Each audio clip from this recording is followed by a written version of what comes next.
Hi, I'm Varnaz and welcome to Low Carb Keto Recipes and Having Fun. Today I have yet another exciting recipe for you. So let's waste no more time and let's go to my kitchen and let's get cooking.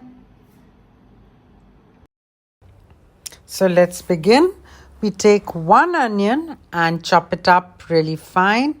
1 or 2 pieces of green chilies, chop that up fine. And 1 beaten egg and about 5 to 7 tablespoons of pea protein isolate. I'm using pea protein isolate because it's zero carbs and it's very different from whey protein isolate. A lot of people don't like whey protein isolate.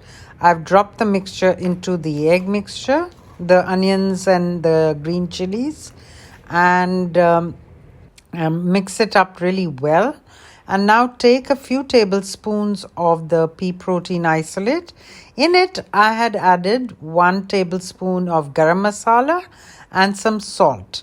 You can add any other herbs and spices that you like. You can even add some onion powder, garlic powder, some oregano.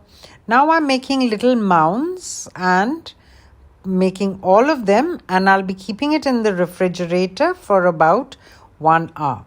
Now I've come to the stove top and I've heated up the oil medium to high. I've used a combination of ghee and coconut oil and drop in these little mounds, and don't overcrowd your pan. About 4 or 5 together, and let them become a lovely crispy golden brown. You'll see as I take it out of the pan. Allow it to cook on one side, don't move it around, then flip it after about 30 seconds. And look at these beautiful onion bhajis. Enjoy them as a snack or as a side dish. They're really a popular dish in all Indian restaurants all over the world. Thanks for watching. Bye then.